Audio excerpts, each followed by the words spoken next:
Mark had lived many lives before he came to the small neighborhood at the edge of town. For 20 years, he served as a Navy SEAL, traveling to places most people had only heard about on the news. He lived through storms, long nights, and moments that tested his strength in every way. But now, he only wanted peace. His new life was simple. Every morning, Mark woke up at sunrise, brewed his black coffee, and walked outside to his small garden. He planted roses along the front fence and kept his lawn neatly trimmed. Neighbors often saw him kneeling in the soil with a quiet smile on his face. Children waved to him on their way to school, and he waved back warmly. Though Mark was strong, tall, and carried the look of someone who had seen much in life, he had a gentle nature that made people feel safe around him. He had bought his house 2 years earlier. It wasn't large or fancy, but it was perfect for him: 3 bedrooms, a front porch where he could sit with a book, and a backyard big enough for his vegetable patch. After years of noise and danger, silence was his best companion. One Monday morning, Mark was pulling weeds from the side of his garden when he saw a black car pull up in front of his house. 2 men in dark suits stepped out. They looked serious, holding clipboards and papers in their hands. Mark wiped his hands on his jeans, stood up, and watched them approach. "Good morning, sir," one of the men said with a polite smile. "We're with the homeowners association of this community. We need to talk about your property." Mark raised an eyebrow. He had lived here for 2 years and never once heard of an HOA. "Homeowners association?" he asked calmly. "Yes," the second man replied quickly.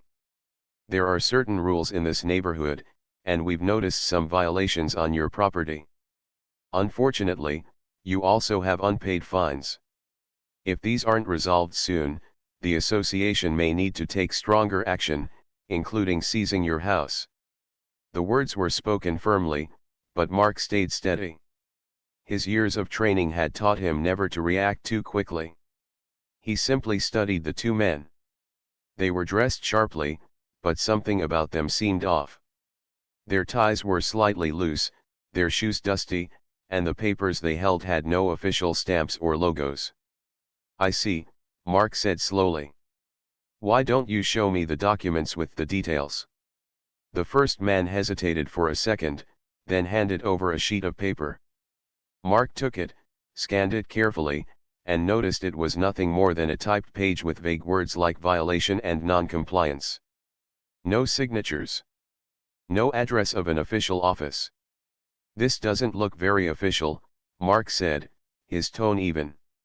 "It's standard," the second man insisted quickly. "Most of your neighbors already understand. You'll need to pay the overdue fines within 7 days, or we will have to proceed with further steps." Mark looked at them, his eyes calm but sharp. Inside, he felt something unusual. He had faced danger before, but this was different. It wasn't about him, it was about his home, his safe place. Something told him this wasn't right. "Thank you for stopping by," he said politely, handing the paper back. "I'll need to review this carefully. If this is official, I will contact the office myself." The 2 men exchanged glances. One of them forced another smile. "Of course, sir. But please don't delay. Rules are rules." They turned and walked back to their car, driving off slowly. Mark stood there for a while, the morning sun warming his shoulders, the sound of birds filling the air. On the surface, it seemed like an ordinary meeting. But deep inside, he knew something wasn't normal. Later that day, Mark mentioned the visit to his neighbor, Mrs. Green, a kind elderly woman who often brought him pies from her kitchen. Her face grew pale when he explained. "They came to me too," she whispered. "They said if I don't pay, I could lose my house. I didn't know what to do, so I gave them some money." Mark's heart tightened. He didn't show it on his face, but inside, he felt protective. Mrs. Green lived alone, and the thought of her being frightened or tricked made his chest heavy. That evening, Mark sat on his porch, watching the sun set behind the trees. He thought about the men, about the strange papers, and about Mrs. Green's worry. His peaceful life was suddenly not so quiet anymore. Something was happening in this neighborhood, and he couldn't ignore it. For years, Mark had lived with discipline, patience, and courage. He didn't want trouble, but he knew when something wasn't right. And as he leaned back in his chair, he made a silent promise to himself: if those men came again, they would find more than just a retired man tending his garden. They would find someone who had spent a lifetime protecting what mattered. The next morning, Mark sat at his kitchen table with a notebook in front of him. He had written 3 simple words across the top of the page: who are they? His Navy years had taught him that small details often revealed the truth. The way someone stood, the tone of their voice, the way their eyes shifted when asked a question, none of it was random. Yesterday, those 2 men had looked official, but not quite convincing. Their papers had no real markings. Their words were too general. And the way they pressed him to act quickly felt more like pressure than law. Mark wasn't a man who jumped to conclusions. He believed in patience. Still, he couldn't ignore the uneasy feeling growing inside him. Later in the day, he went out to water his garden. That was when his neighbor, Thomas, a quiet man in his late 40s, walked by. Mark called out, "Morning, Thomas. Did those HOA men visit you too?" Thomas paused, scratching the back of his neck. "Yeah," he admitted softly. "They came last week. Said I owed money for leaving my trash cans out too long. I paid them just to avoid trouble." Mark frowned. "Did you get a receipt?" Thomas shook his head. "No, they said they'd mail one. But I never got it." That confirmed Mark's doubts. Something was wrong. He didn't say much more, only nodded and thanked Thomas, but his mind was already working. That evening, while walking to the local store, Mark overheard 2 women from the neighborhood talking near the sidewalk. "They told me my fence was the wrong color," one woman said nervously. "Mine too," the other replied. "I paid them already, but I'm scared they'll come back." Mark kept walking, but every word stayed with him. It was clear now, these men weren't just visiting him. They were moving through the entire neighborhood, spreading fear and collecting money. When he returned home, he sat on his porch and thought deeply. The sun dipped low, painting the sky orange and pink, but his mind was far away. He remembered missions from years ago, where the smallest clue uncovered the truth. He reminded himself, stay calm, stay smart, and gather information. The next day, Mark decided to test the so-called HOA. He called the number written on the paper they had given him. The phone rang twice before a voice answered. "Homeowners Association office," the man said quickly, without giving a name. Mark spoke slowly. "This is Mark from Oak Street. I'd like to know the address of your office. I'd like to visit and review the files in person." There was a pause on the other end. Then the man replied, "Sir, all our business is handled over the phone or by mail. There's no need for an office visit." Mark's lips pressed into a thin line. Every real organization had an office. Every real association had paperwork with signatures, stamps, and addresses. This was becoming clearer by the minute. "Understood," Mark said calmly before hanging up. He leaned back in his chair and let out a slow breath. His doubts were no longer just doubts. They were growing into certainty. That evening, Mrs. Green stopped by with a basket of fresh cookies. Mark invited her to sit on the porch with him. She looked worried, her hands shaking slightly as she set the basket down. "They came again this afternoon," she whispered. "They said I still owe more. I don't know what to do, Mark. I can't lose my house." Mark reached over and gently patted her hand. "Don't worry, Mrs. Green. You're not alone in this. I'll figure it out." Her eyes filled with relief. She trusted him, and Mark knew he couldn't let that trust down. As the night grew darker, Mark sat alone on the porch. The quiet neighborhood around him seemed unchanged. Children's bikes leaned against fences, porch lights glowed softly, dogs barked in the distance. But beneath that calm surface, something was very wrong. People were being tricked. Fear was spreading. He thought of his Navy days again, when his team would wait for hours in silence, studying every detail before making a move. This was no battlefield, but the principle was the same: gather facts, stay patient, and protect those who could not protect themselves. Mark made a plan. The next time those men came, he would be ready. He would ask questions, note every detail, and keep his eyes open. He would learn who they really were. As he rose from his chair and looked up at the stars, Mark made another silent promise. He had come to this town to find peace. But peace, he realized, was not just the absence of noise. Peace had to be protected. And if these strangers thought they could scare his neighbors, they had chosen the wrong street. The neighborhood felt different in the days that followed. Mark could sense it every time he walked down the street. The children still rode their bicycles, dogs still barked behind fences, and porch lights still flickered on at dusk, but the people seemed uneasy. Conversations were shorter. Smiles were thinner. Neighbors looked over their shoulders as if waiting for bad news to arrive. The reason was simple: the two men in suits were back. It was a Thursday morning when their black car returned to Oak Street. This time, they did not knock politely. They taped a bright notice to Mark's front door before he even had a chance to answer. Mark opened the door just as they were stepping off the porch. "Sir," the first man said briskly, "this is your second warning. Your fines are overdue. If you don't pay within the next 3 days, we will move forward with confiscation procedures." Mark glanced at the paper on his door. The notice was bold, with large letters that read, "Final warning."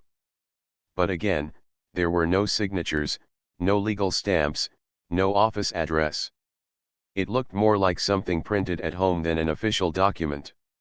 "I asked for proper paperwork," Mark replied calmly. "You still haven't provided it?" The second man gave a tight smile. "You're making this harder than it has to be. Most people in this neighborhood have already complied. You don't want to be the only one left, do you?" Mark's eyes narrowed slightly. "If it's official, I'll handle it properly. But I don't pay strangers who show up at my door without proof." The two men exchanged quick glances. They weren't used to resistance. "We'll be back," the first one said firmly. Then they left, their car rolling down the street. Mark closed the door but did not remove the notice. Instead, he carefully peeled it off and placed it on his kitchen table. He studied the words, the cheap paper, the rushed printing. Every detail told the same story: this was a fraud. Later that day, he walked across the street to check on Mrs. Green. She was sitting on her porch, her hands trembling as she held a small envelope. "They left this for me too," she whispered, passing it to him. "I've already paid once, but now they say I owe more. Mark, I don't have the money. What if they take my home?" Mark's jaw tightened, though his voice remained gentle. "They can't take your home, Mrs. Green. This isn't real. Don't pay them again." "But they seemed so sure," she said with worried eyes. "That's what they want," Mark replied firmly. "Fear makes people believe lies." He walked back home, his thoughts heavy. More neighbors were being trapped.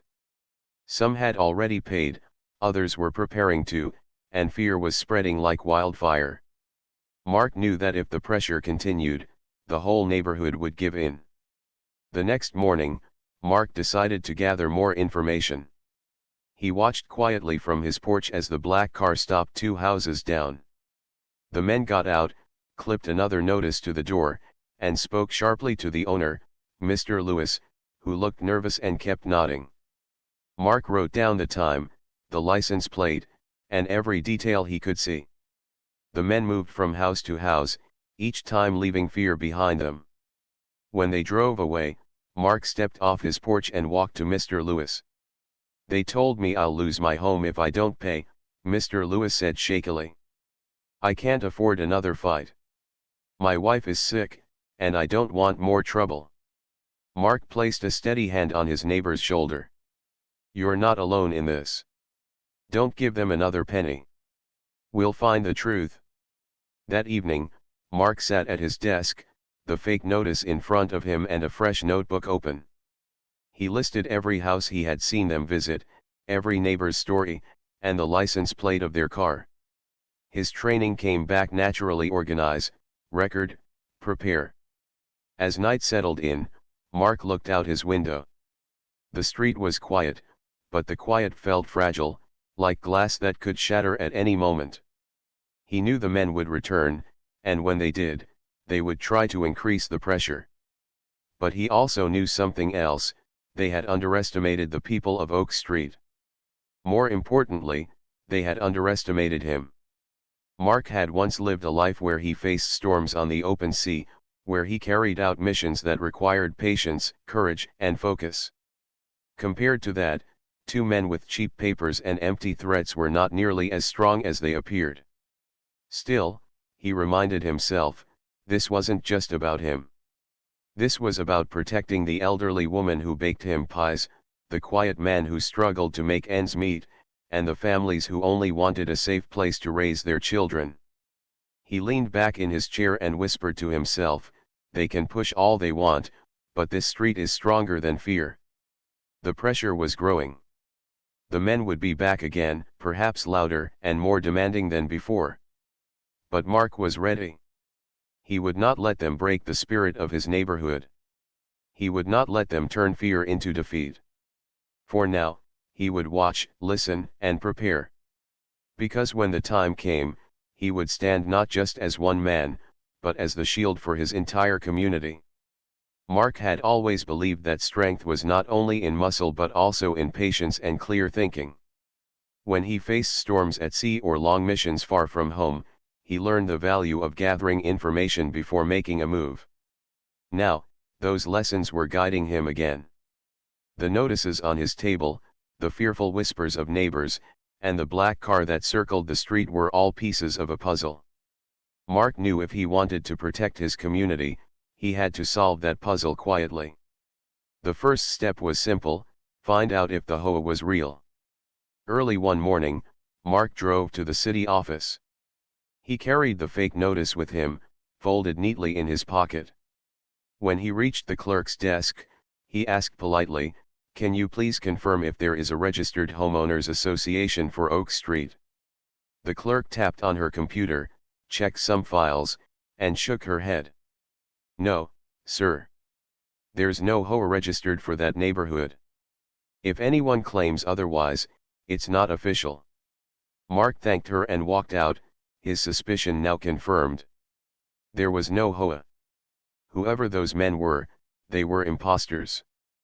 But that raised another question: who were they, and why target this quiet street?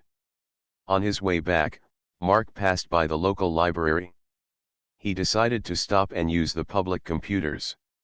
With the license plate number he had written down earlier, he searched through open records. It wasn't easy: most information was limited, but he managed to confirm the plate wasn't tied to any government or official vehicle. It belonged to a rental car company. That detail made him pause. These men weren't neighbors. They weren't local officials. They were outsiders, renting cars to blend in, pretending to have power. Later that afternoon, Mark sat on his porch as the sun dipped low. He had a small recording device in his pocket, one he had bought years ago for simple household notes. Now it had a new purpose. He would record the next conversation with the so-called officers. Evidence was more powerful than words. The chance came sooner than expected. The black car returned the next day. The men stepped out, one carrying another stack of papers. They walked up to Mark's porch with their usual firm expressions. "Sir," the first man began, This is your last chance. If payment is not made immediately, further steps will be taken. Mark leaned against the porch rail, his face calm. I've already asked for proof. You still haven't given me anything official. Do you have an office I can visit? Our office handles everything remotely, the second man replied quickly. Mark nodded slowly. And your full names?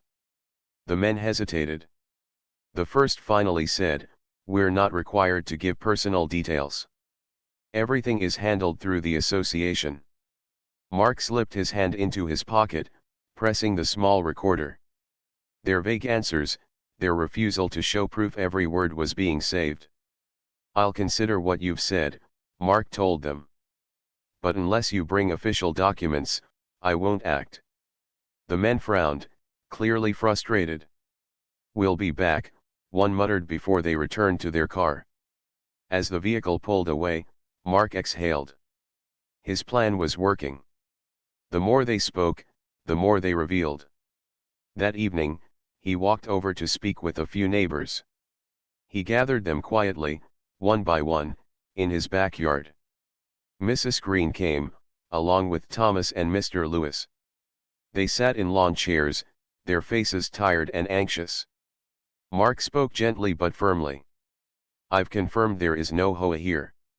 These men are not real officers. They're using fear to take money. I recorded their words today, and I'll gather more evidence.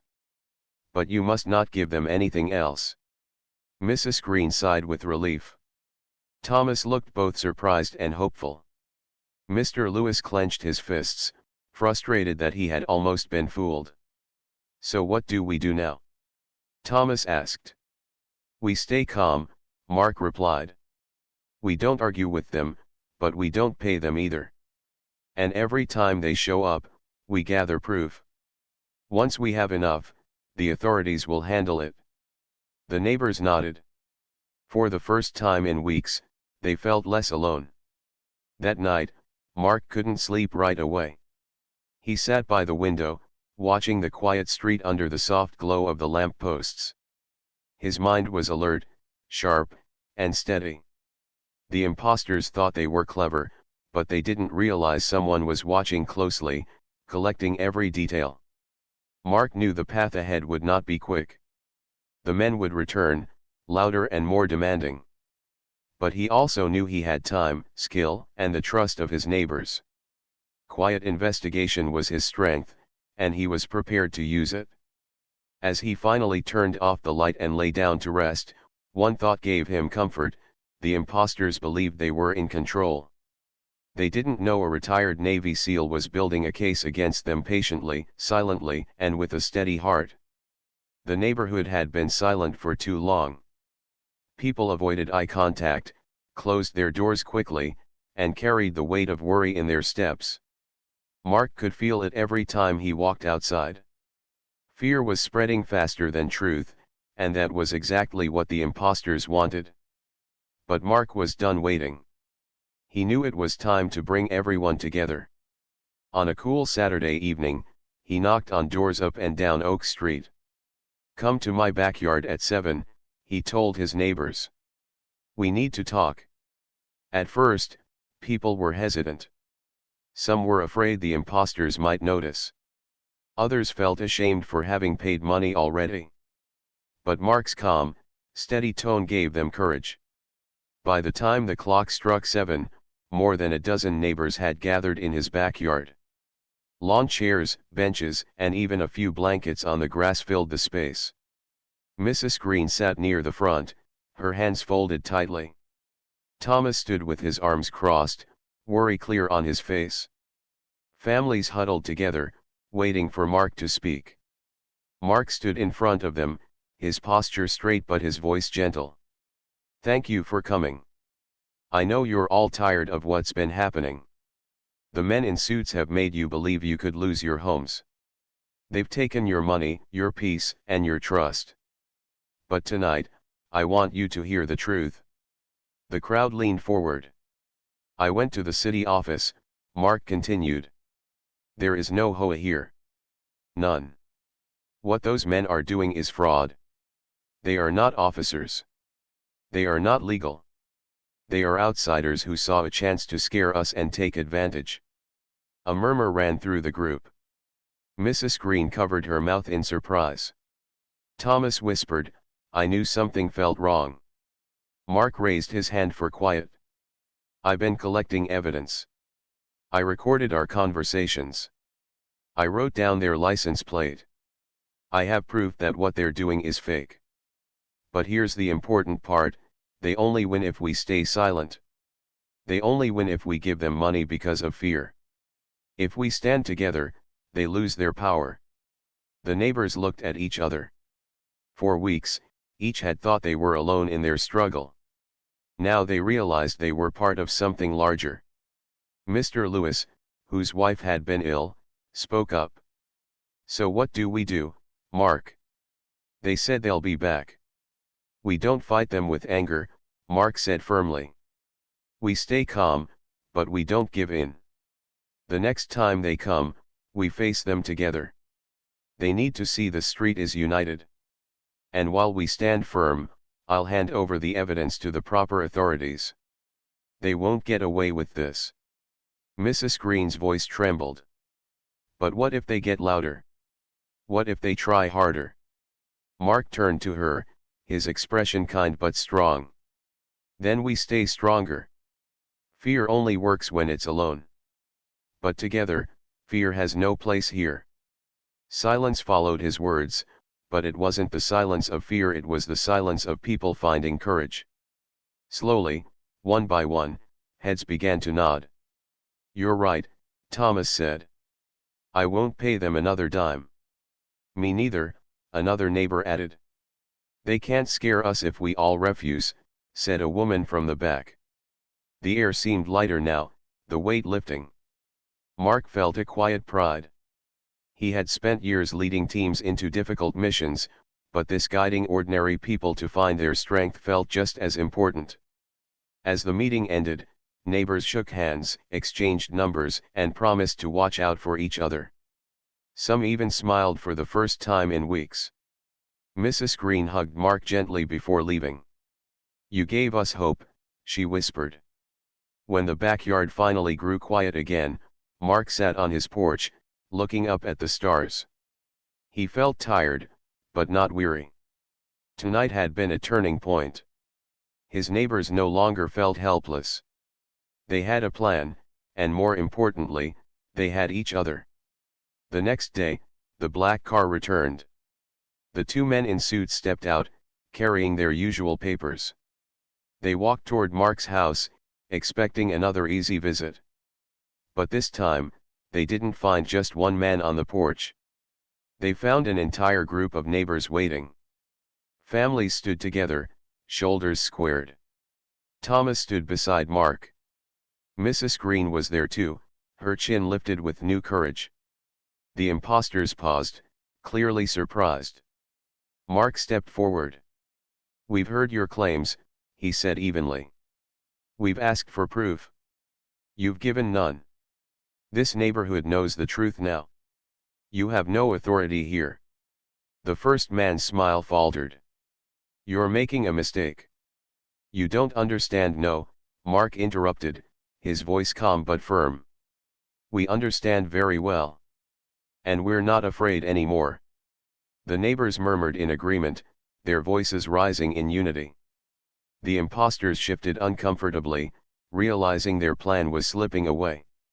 For the first time, the balance had changed. The power of fear was gone.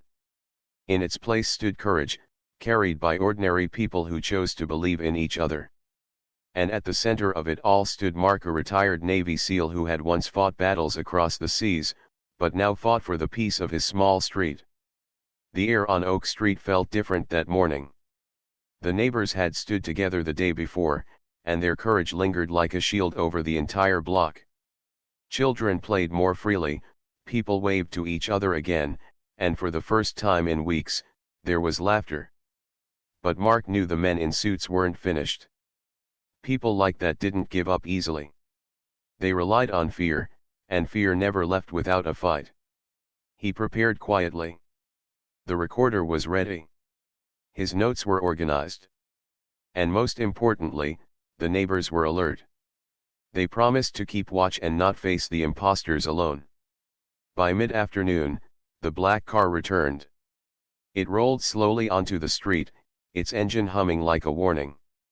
Curtains moved in the houses. Neighbors peeked out but did not hide. They were waiting. The two men stepped out, carrying more papers. Their expressions were sharp, but there was a hint of unease in their eyes. They had expected silence and obedience, but instead, they saw a dozen neighbors gathered in Mark's front yard. Mark stood at the center, calm and steady. Thomas was by his side, Mrs. Green nearby, and families lined the fence. Phones were in hands, cameras ready. The imposters froze for a second, surprised by the sight. "Good afternoon," Mark said evenly. "You've been busy on this street. But today, you'll explain yourselves." The first man forced a smile. "We're here on official business. This property has unpaid fines. The association will take action if there is no association," Mark interrupted firmly. His voice was calm but carried enough strength to silence the crowd. He held up a folder. "I went to the city office. They confirmed it. No HOA is registered here. None." The second man's eyes flickered nervously. "Sir, you must be mistaken." "No mistake," Mark replied. "I also recorded our conversations.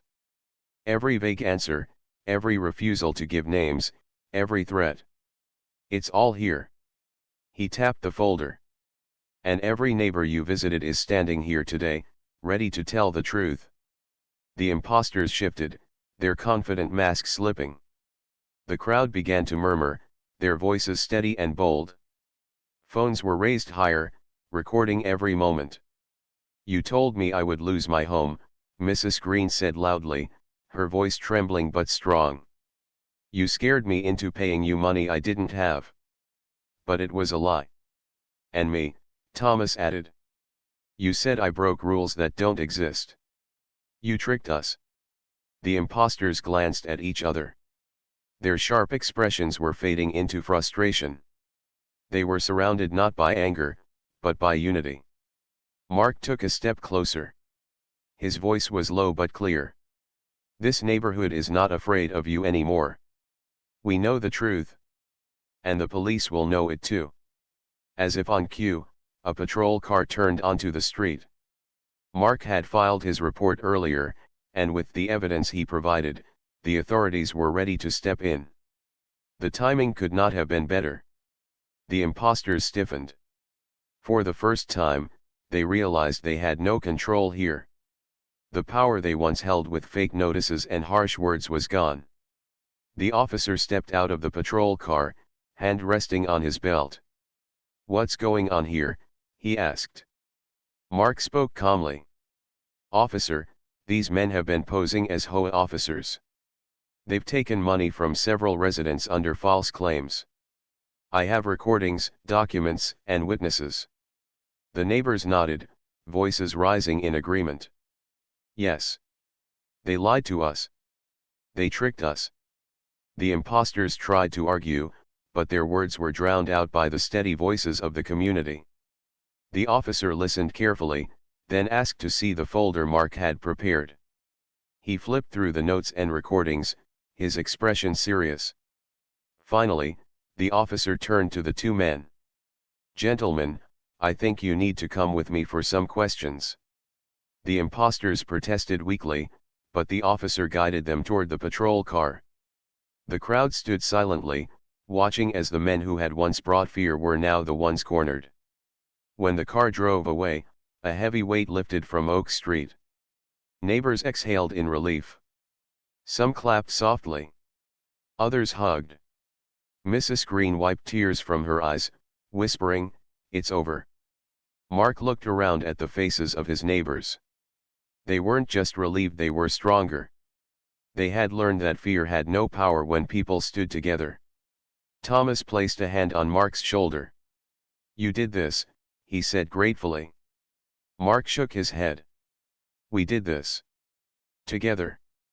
As the sun began to set, Oak Street felt alive again. Children's laughter returned, porch lights glowed warmly, and neighbors lingered outside to talk, no longer afraid of who might drive down the street. Mark sat quietly on his porch, listening to the sounds of normal life returning. He knew there would always be challenges in the world, people who tried to take advantage of others. But he also knew something more powerful: unity could defeat fear, and truth could always unmask lies. The imposters had been exposed. Their plan had failed. And Oak Street had found its strength again. At the center of it all was a retired Navy SEAL who never wanted attention, only peace. But when peace was threatened, he stood up not with force, but with patience, truth, and the quiet power of leadership. The days that followed felt lighter for everyone on Oak Street. The dark cloud of fear that had hung over the neighborhood was gone, replaced with the warmth of safety and trust. Families who once avoided talking to each other now met on porches, shared coffee, and even planned small gatherings. The street that had felt divided was slowly becoming a community again. Mark, the retired Navy SEAL, quietly observed these changes. He had not fought with fists or weapons, but with patience, strategy, and unity. Watching neighbors laugh together gave him more satisfaction than any medal he had ever received in his service. One morning, Mrs. Green knocked on Mark's door carrying a small basket of muffins. "For you," she said with a smile. Her eyes were brighter now, no longer weighed down with worry. "I don't know how to thank you." "You already have," Mark said gently, accepting the basket. "By standing up for yourself. By refusing to let fear control you." She nodded, her lips trembling slightly. "I was so close to losing hope. You reminded me that we are not alone." After she left, Mark sat on his porch with a cup of coffee and watched the street come alive. Thomas was fixing his front fence with help from two other neighbors. Children were riding their bikes in a circle, their laughter carrying through the air.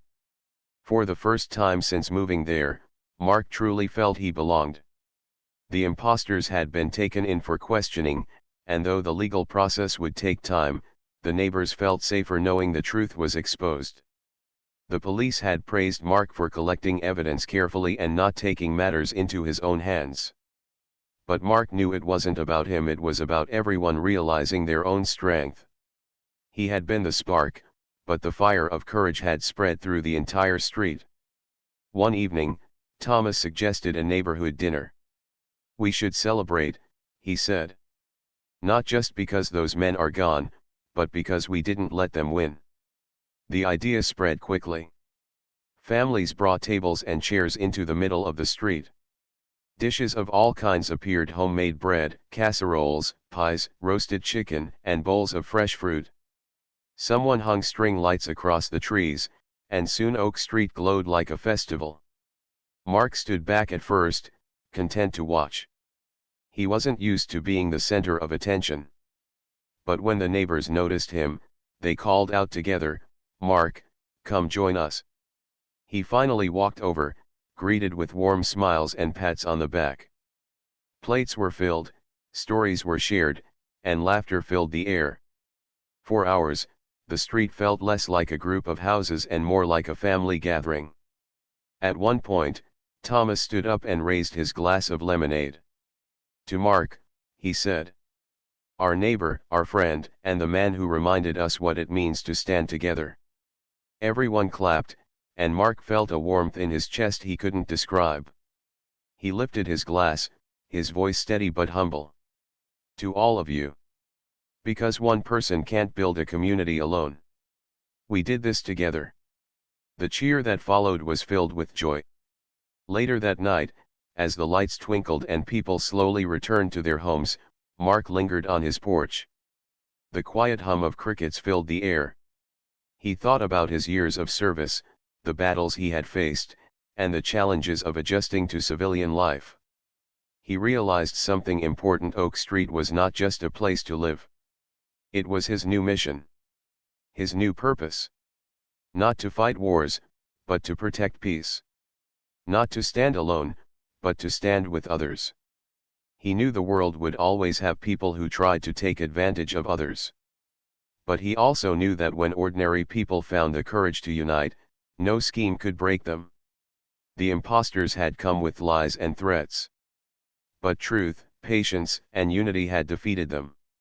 Mark leaned back in his chair, watching the stars. He felt at peace. For the first time in years, he was not just surviving, he was living. In the weeks that followed, Oak Street continued to grow stronger as a community. Neighbors checked on each other more often, shared tools, exchanged recipes, and looked out for one another. Mark became the quiet guardian of the block, always ready to lend a hand but never seeking praise. The children often waved at him as they rode by, calling him Mr. Mark with wide smiles. Life wasn't perfect, but it was real, and it was good. The story of Oak Street would never make headlines. It was not about dramatic battles or grand victories. It was about ordinary people finding extraordinary courage. And at the center of it all was a retired Navy SEAL who had once fought for his country and now fought for his community, not with weapons, but with wisdom, patience, and the belief that no one should face fear alone. Mark closed his eyes that night with a simple thought in his heart: home is not just walls and a roof. Home is people standing together. And Oak Street, at last, truly felt like home.